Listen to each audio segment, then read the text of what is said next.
Welcome back. We are glad you're still watching WBS Business Forum. Now, the current depreciation of the shilling is worrying the common man. Uganda's central bank governor said it was not sustainable to continue supporting the currency and maintains it at a level not reflective of its market value, and that depreciation was unavoidable because of weak exports. The chairperson, Uganda Exports Promotions Board, Mrs. Maria Odida, advises on how increased exportation could rescue the shilling. Thank you so much, Jocelyn Nachibule, and of course, welcome to Let's Talk Exports.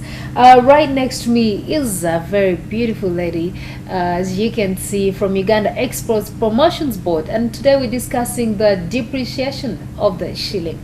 You can actually take the courtesy of greeting the people and introducing yourself as well. Thank you very much, Innocent. Good evening, viewers. My name is Maria Odido. I'm the chairperson of Export Promotion Board.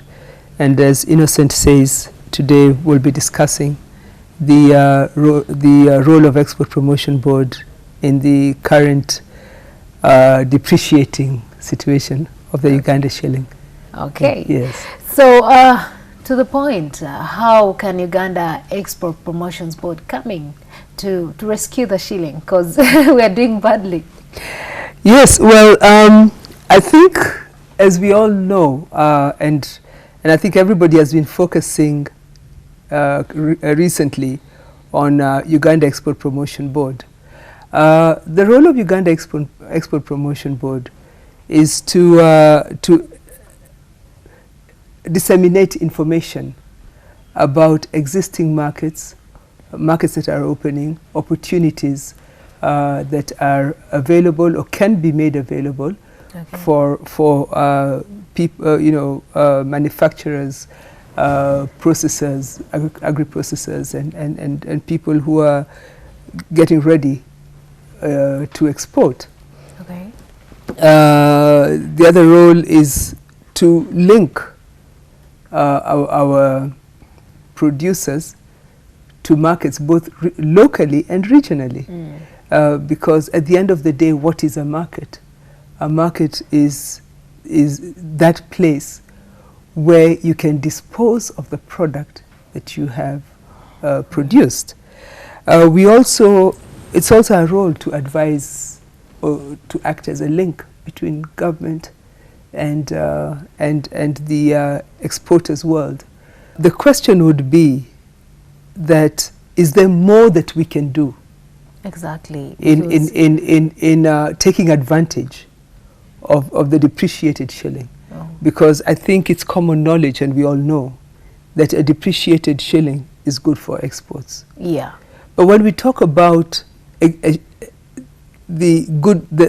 depreciated shilling being good for exports, what is the level of exports going out of the country?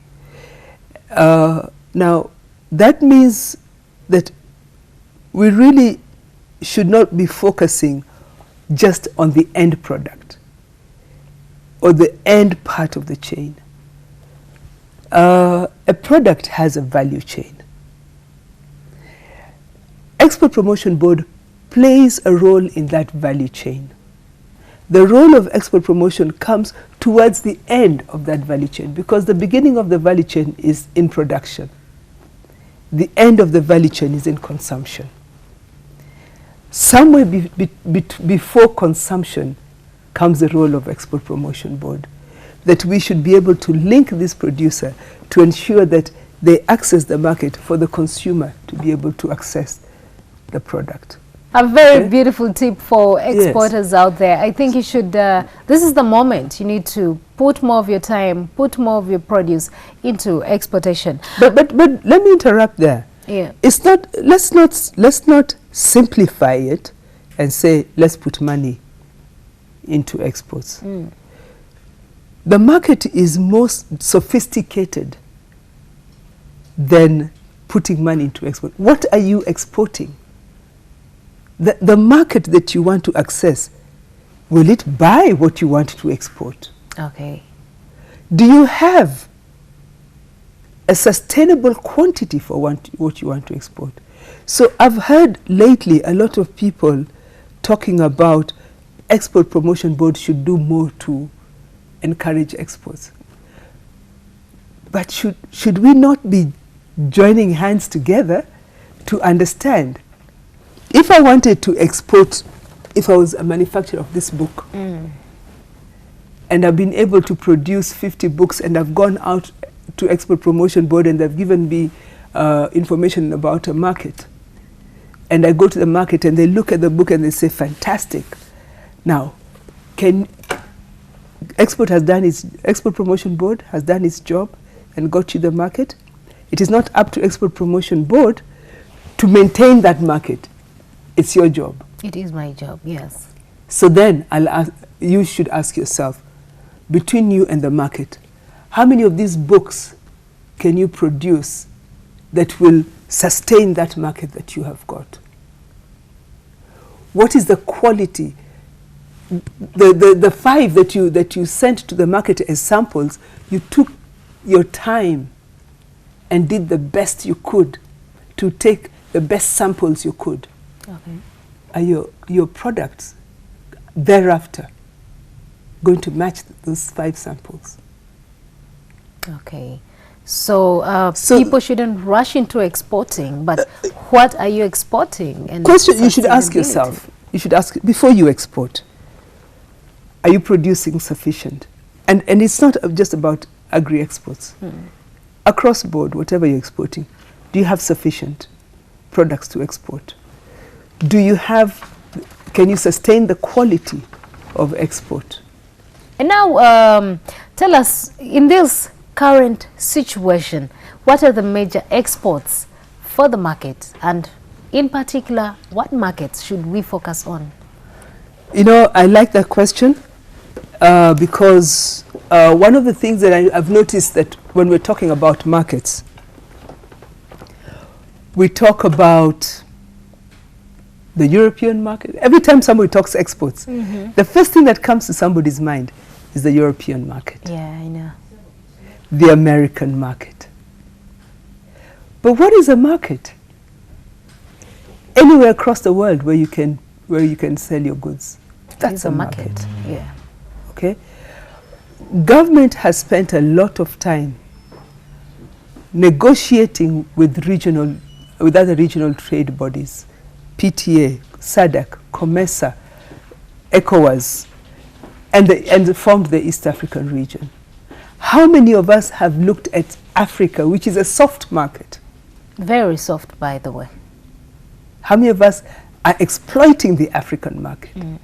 How many of us are negotiating with Asian markets? And I'm not talking China. It's too far. Asia, Africa, East Africa. Yes. East Africa. You know? I know. The Euro-Asian markets, Australia, New Zealand, those areas. Let's get away from this, hard markets like Europe and look at softer markets. Okay, thank you so much, Madam Maria. Well, very beautiful tips for if at all you're thinking of exporting. Think about quality, sustainability, and the market. And don't look any further, just look at the African market. It could be good market right here for us. And of course, look at the rest of the market. Take advantage if at all you're an exporter. The depreciation is actually an advantage for the exporters. Thank you so much. We take a break and return with the market trends. Welcome back. In the Forex market, the shilling continues to depreciate against the dollar, now buying at 3,320.43, selling at 3,330.43. The pound sterling is buying at 5,185.18, selling at 5,200.8. The euro is buying at 3,639.19, selling at 3,650.15, and the Kenyan shilling is buying at 32.49, selling at 32.59. That's all we had for you in this week's Business Forum. I am Jocelyn Nachibule. Have a blessed night.